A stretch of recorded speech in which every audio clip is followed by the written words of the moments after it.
राधे राधे दोस्तों। आज की कहानी है राजा की तीसरी जंगली रानी। प्राचीन समय की बात है।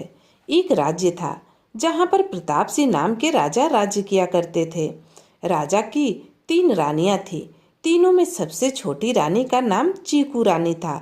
उनके नाम को लेकर महाराज अक्सर उसका मजाक भी उड़ाया करते।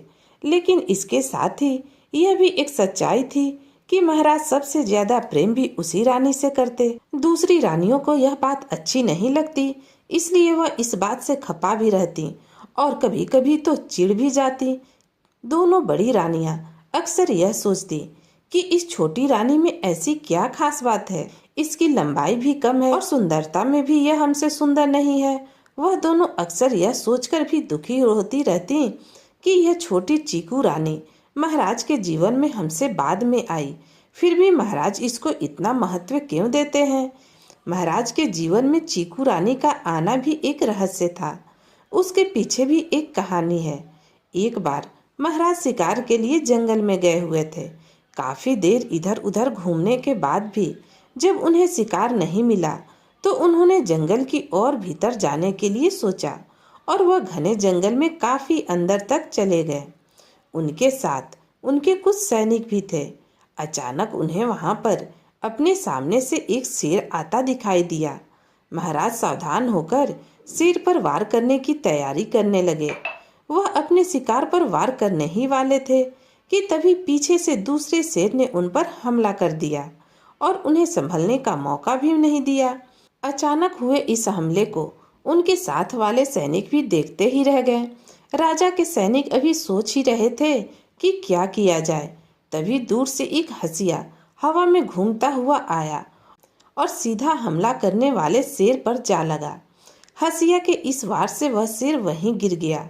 अचानक हुए इस घटना को देखकर महाराज और उसके सभी सैनिक चौंक गए। यह क्या हुआ और कैसे हुआ? उन्होंने उस तरफ देखा जिधर से हंसिया आया था। उधर देखते ही सबको एक सफेद घोड़े की पीठ पर बैठी एक युवती दिखाई दी। उस युवती ने ही अचानक वहां पर आकर शेर से महाराज की जान बचाई थी। वह युवती महाराज के करीब आ गई। उसे देखकर महाराज ने उसका धन्यवाद किया और कहा, आपने आज इस शेर से मेरी जान बचाई है। महाराज ने उस युवती से कहा, हे देवी, आपने हमारी जान बचाकर हम पर और हमारी प्रजा पर बहुत बड़ा एहसान किया है। हम आपके ऋणी हो गए हैं। देवी, हम आपका यह ऋण उतारना चाहते हैं। इस उपकार के बदले आप हमसे कुछ भी मांग सकती हैं। महाराज की बात सुनकर वह युवती सोच में पड़ गई। कुछ देर सोचने के बाद वह युवती बोली, महाराज, यदि आप सच में मुझे कुछ देना ही चाहते हैं तो मैं चाहती हूँ कि आप मुझे एक नहीं 3 वचन दें। महाराज, यदि आप मुझे 3 वचन देने के लिए तैयार हैं तो मैं मांगू। महाराज कहते हैं, ठीक है, 3 वचन दिए, अब मांगो, तुम क्या मांगना चाहती हो? युवती बोली, महाराज, आप अपने दिए हुए वचन से मुकर तो नहीं जाएंगे? महाराज को उस युवती की कही बात अच्छी नहीं लगी तो वह उस युवती से कहते हैं, हे देवी, हमारे दिए वचन पर भरोसा ना करके ऐसी नादानी कोई और करता तो हम उसे कभी क्षमा ना करते, लेकिन आपने हमारी जान बचाई है, इसलिए हम आपको आपकी इस गलती के लिए क्षमा करते हैं और हम वचन भी देते हैं। महाराज की यह बात सुनकर वह युवती कहती है, महाराज, पहले आप थोड़ी देर के लिए अपने सैनिकों को हम दोनों से दूर भेज दें। मैं चाहती हूँ कि हमारा यह वार्तालाप हम दोनों के बीच ही रहे और इनमें से कोई भी हमारा वार्तालाप ना सुन सके। महाराज ने कहा, ठीक है देवी। यह कहने के बाद महाराज ने अपने सैनिकों को वहां से दूर जाने के लिए इशारा किया और सभी सैनिक अपने महाराज के इशारे को समझते ही तुरंत वहां से हटकर दूरी पर चले गए। इसके बाद महाराज उस युवती से बोले, अब तुम जो भी मांगना चाहती हो मांग सकती हो। आप जो भी मांगोगी हम निश्चित ही देंगे। वह युवती बोली, महाराज, मेरा नाम चीकू है और मुझे खाने में चीकू बहुत पसंद है, इसलिए महाराज मेरी पहली मांग है कि आपको मेरे लिए अपने राज्य में एक चीकू का बाग लगवाना होगा। महाराज ने कहा, ठीक है, मुझे तुम्हारी यह पहली मांग स्वीकार है। मेरे राज्य में तुम्हारे लिए चीकू का एक बाग बहुत ही जल्दी लगवा दिया जाएगा। वह युवती फिर बोली, महाराज, मेरी दूसरी मांग है कि आपको मुझसे विवाह करना होगा, और मेरी तीसरी और अंतिम मांग है कि आप मुझसे कभी भी मेरे परिवार के विषय में कुछ नहीं पूछेंगे। उस युवती की विवाह की दूसरी मांग सुनकर महाराज को उस पर तो बहुत क्रोध आया, लेकिन अपने दिए गए वचन में बंधे होने के कारण वह कुछ नहीं बोले। महाराज ने युवती की तरफ देखा, फिर उन्होंने शांत मन से कुछ पल के लिए सोचा, तो उनके मन में यह बात आई कि इस युवती से विवाह करने में कोई बुराई तो नहीं। युवती सुंदर है, अच्छे लंबे कद की है और समझदार भी लगती है। वैसे भी राजघराने में तो अनेक विवाह करने का प्रचलन भी होता है। इस प्रकार सोचकर महाराज युवती से कहते हैं कि हम अपने दिए वचन अवश्य पूरे करेंगे और उसकी सभी मांगे मानी जाएगी। राजा अपने सैनिकों को बुलाते हैं और कहते हैं, हम इस युवती से यहीं पर विवाह करने के बाद ही वापस राजमहल जाएंगे। हमारे और इस युवती के विवाह की तैयारी की जाए। महाराज के मुख से विवाह की बात सुनकर उनके साथ आए सभी सैनिक हैरान हो जाते हैं। वह कभी महाराज की तरफ देखते हैं तो कभी उस पास खड़ी युवती की तरफ देखते हैं। सभी सैनिक यह सोचकर आश्चर्यचकित थे कि महाराज ऐसा क्यों कर रहे हैं।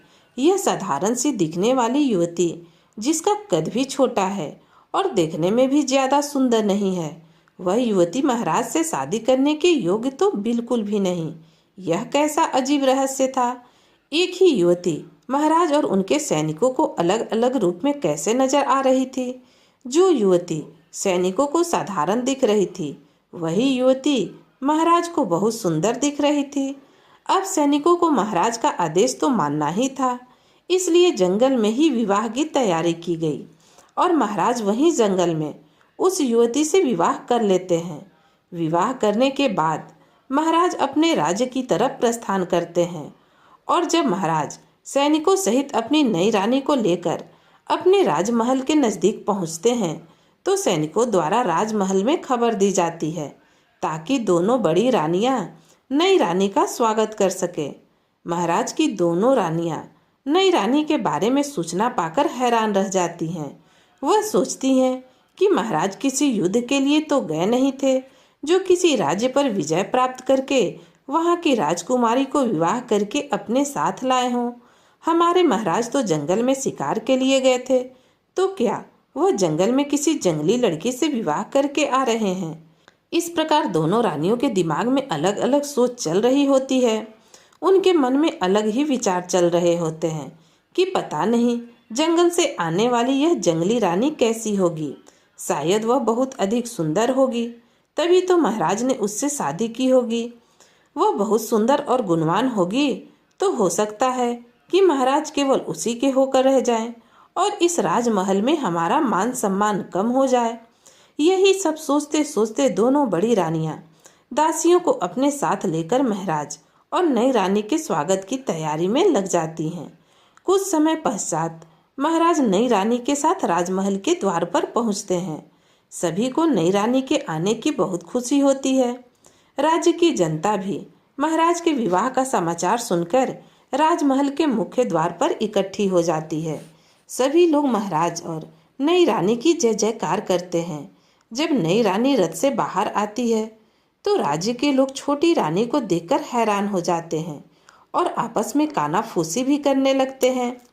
राज्य की कुछ स्त्रियां कहती हैं, महाराज ऐसी युवती को विवाह कर क्यों लाए जो कद में भी छोटी है और देखने में भी बिल्कुल साधारण है। कुछ लोग कहते हैं कि बड़े लोगों की बातें तो बड़े लोग ही जाने, इस बारे में हम क्या जाने।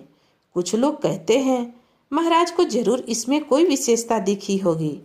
तभी उन सभी के बीच खड़ी एक स्त्री बोलती है, नई रानी में क्या बुराई है, अच्छे लंबे कद की तो है और खूबसूरत भी है, लेकिन तुम लोगों को तो कमियां ढूंढनी ही होती है। मुझे तो छोटी रानी बहुत सुंदर लग रही है।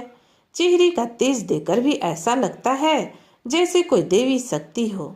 ऐसे ही भीड़ में खड़े एक दो पुरुष बोलते हैं, ना जाने सबको क्या हो गया, हमारी नई रानी इतनी सुंदर है और चेहरे पर इतना तेज, क्या इन सबको दिखाई नहीं दे रहा?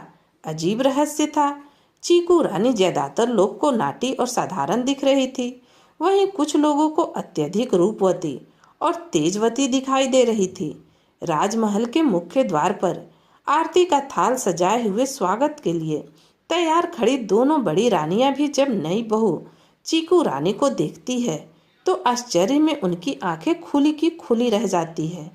ना चाहते हुए भी उनके मुंह से निकल ही जाता है कि क्या महाराज की मति मारी गई थी, जो महाराज इस नाटे कटकी और साधारण सी दिखने वाली युवती को ब्याह कर लाए। दोनों आपस में बोलती है, हाय हाय, यह महाराज को क्या हुआ? पता नहीं इस युवती में महाराज को ऐसा क्या दिखाई दिया कि उन्होंने इससे विवाह कर लिया। पता नहीं हमारे महाराज ने ऐसा क्यों किया। लेकिन तभी उनके मन में चल रहे विचार बदल जाते हैं और वह सोचती हैं कि हमारे लिए तो यह अच्छा ही है, हम तो उससे ज्यादा रूपवती हैं और इसलिए महाराज उसकी ओर ज्यादा ध्यान न देकर हमें ही महत्व देंगे। हो सकता है महाराज ने इस नाटी पर किसी प्रकार का उपकार करने के लिए इससे विवाह किया हो। ऐसा सोचकर वह दोनों रानियां खुश हो जाती हैं और खुशी खुशी महाराज और नई रानी का स्वागत करती हैं। इसके बाद महाराज उन दोनों रानियों से नई छोटी रानी का परिचय करवाते हैं।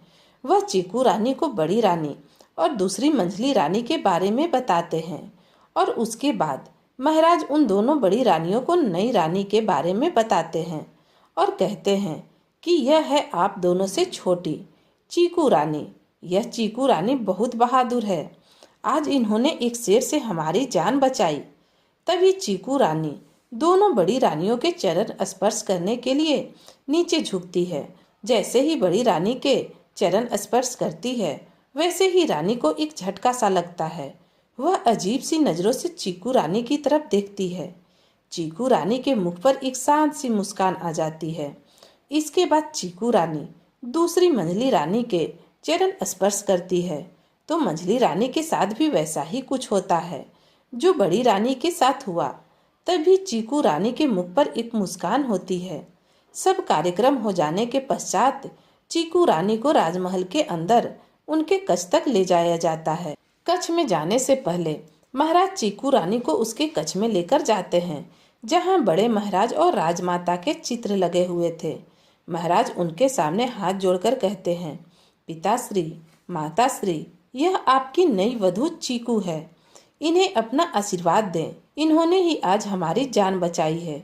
चीकू रानी बड़े महाराज और राजमाता के चित्र में चरण छूती है।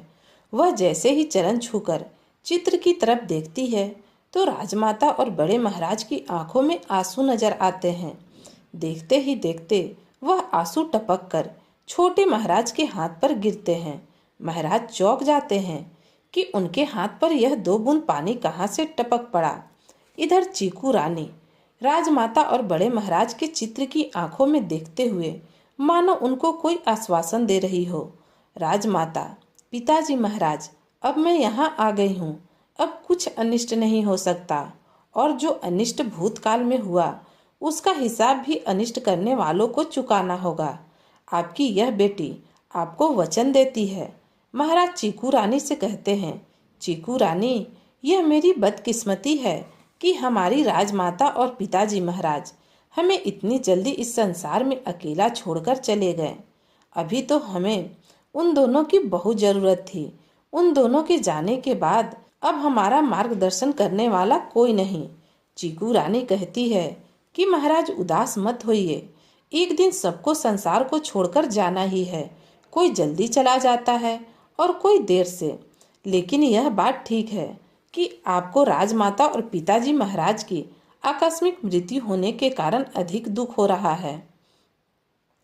महाराज हैरानी के साथ चीकू रानी की तरफ देखते हुए पूछते हैं, चीकू रानी, आपको यह कैसे पता कि राजमाता और पिताजी महाराज की आकस्मिक मृत्यु हुई?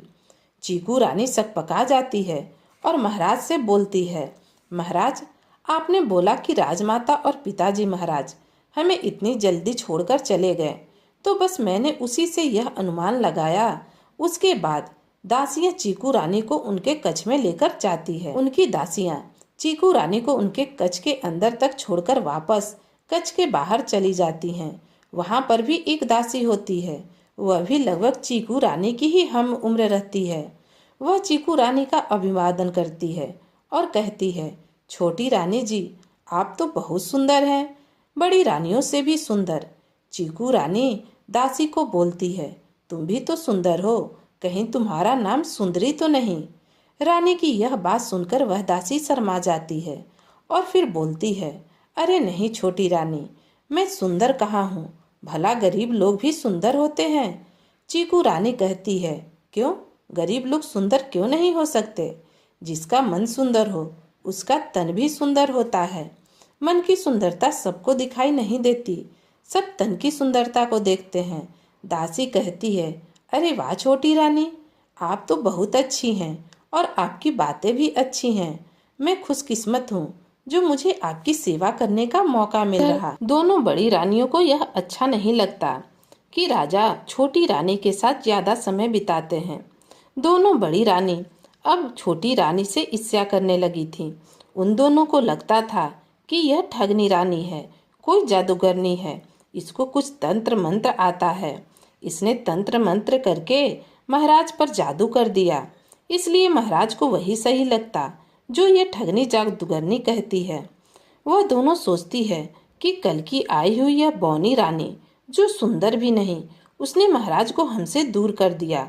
अगर ऐसा ही चलता रहा तो कुछ समय में ही हम दोनों का तो इस राजमहल में महत्व ही समाप्त हो जाएगा। उन दोनों को लगता है कि यह चीकू रानी हमारे रास्ते का सबसे बड़ा रोड़ा है। वह दोनों बड़ी रानियां चीकू रानी को रास्ते से हटाने की योजना बनाने लगती है। एक दिन चीकू रानी महाराज से कहती है, महाराज चलिए आज शतरंज की एक बाजी हो जाए। महाराज आश्चर्य से चीकू रानी की तरफ देखते हैं, फिर बोलते हैं, छोटी रानी, आपके कितने रूप हैं, आपने कभी हमें बताया नहीं कि आप शतरंज खेलना भी जानती हैं। चीकू रानी महाराज से बोली, महाराज ज्यादा तो नहीं, लेकिन थोड़ा बहुत खेलना तो जानती ही हूँ। महाराज ने कहा, चलिए आज आपकी बुद्धि और विवेक को देखते हैं कि आप कितनी आगे हैं, कितनी शतरंज के खेल में पारंगत हैं। महाराज और चीकू रानी दोनों शतरंज खेलने बैठ जाते हैं। जैसे जैसे खेल आगे बढ़ता है, चीकू रानी की चालों को देखकर महाराज का आश्चर्य बढ़ता ही जाता है। कुछ देर खेलने के बाद अचानक चीकू रानी कहती है, यह लीजिए महाराज, इस बाजी की मेरी आखिरी चाल और आपको सय और मात। महाराज आश्चर्य भरी नजरों से चीकू रानी को देखते रह जाते हैं, लेकिन पुरुष इतनी अपनी जल्दी हार कहाँ मानते हैं। अपने आप को ज्यादा पारंगत बताने के लिए वह अहंकार में कहते हैं, छोटी रानी, वह तो अनेकों परेशानियों के कारण मेरा ध्यान भटक गया था, अन्यथा शतरंज में हमें कोई हरा दे यह तो मुमकिन ही नहीं। महाराज कहते हैं, रानी शतरंज की एक और बाजी खेलते हैं। छोटी रानी कहती है, महाराज आप एक बार फिर से सोच लीजिए। महाराज कहते हैं, रानी हमने सोच लिया, यह बाजी निश्चित ही हम ही जीतेंगे। रानी ने उन्हें शुभकामनाएं देते हुए बोला, महाराज ईश्वर आपकी इच्छा अवश्य पूरी करेंगे। शतरंज की पहली चाल चीकू रानी चलती है, फिर दूसरी चाल महाराज चलते हैं और तीसरी चाल चलते हुए चीकू रानी बोलती है, महाराज वजीर से सीधे राजा को सह देने के लिए उस पर आक्रमण की योजना बनाई जा रही है। महाराज आप अपने सेनापति को कहिए वह जल्दी से अपने जासूस भेजकर पता करवाए, अपने राजा को बचाए। महाराज दक्षिण दिशा से कोई राज्य पर आक्रमण की तैयारी कर रहा है, तंबू गड़ चुके हैं। इस प्रकार चीकू रानी बोलती जा रही थी। राजा उसकी बातों को सुन रहे थे, लेकिन वह समझ नहीं पा रहे थे कि वह कहना क्या चाह रही है। महाराज चीकू रानी से बोलते हैं, छोटी रानी, शतरंज के बीच में यह बात कहाँ से आ गई? चीकू रानी कहती है, महाराज यह सब छोड़िए, आप अपने सेनापति को तुरंत आदेश दीजिए। छोटी रानी के कहे अनुसार महाराज सेनापति को बुलाते हैं और अपने राज्य की दक्षिण दिशा की ओर किसी को भेजकर हालात पता करने का आदेश देते हैं। महाराज उसे कहते हैं, किसी को अपने राज्य की दक्षिण दिशा में भेजकर वहां के हालात पता किया जाए। हम जानना चाहते हैं कि दक्षिण दिशा की तरफ के कैसे हालात हैं। यदि कोई दुश्मन हमारे राज्य पर आक्रमण की कोशिश कर रहा तो वह कौन दुष्ट है। महाराज के आदेश को मानते हुए सेनापति कुछ सैनिकों को दक्षिण दिशा में हालात पता करने के लिए भेज देता है। कुछ समय बाद सैनिक लौटकर सेनापति को सूचना देते हैं कि दक्षिण दिशा की सीमा पर दूसरे राज्य की सेना ने पड़ाव डाला है। उनकी गतिविधियां कुछ सही नहीं लग रही। दक्षिण दिशा से वापस लौटे सैनिकों ने बताया कि हमें उनसे सतर्क रहने की आवश्यकता है। सेनापति ने यह सारी सूचना महाराज तक पहुंचा दी। यह सूचना मिलते ही महाराज सेनापति को युद्ध में तैयार रहने के लिए आदेश देते हैं। इसके बाद महाराज चीकू रानी के पास आते हैं और कहते हैं, चीकू रानी, आप हमें बहुत ज़्यादा आश्चर्यचकित करती जा रही हैं। हम आपसे यह जानना चाहते हैं कि आपके पास ऐसी कौन सी दिव्य शक्ति है जिस दिव्य शक्ति के कारण आप आसपास हो रही सभी घटनाओं को जान लेती हैं। महारानी, आपके कितने रूप हैं और यह क्या रहस्य है? महाराज की बात सुनकर चीकू रानी कहती है, महाराज, अभी आप हमारे विषय में कुछ मत सोचिए।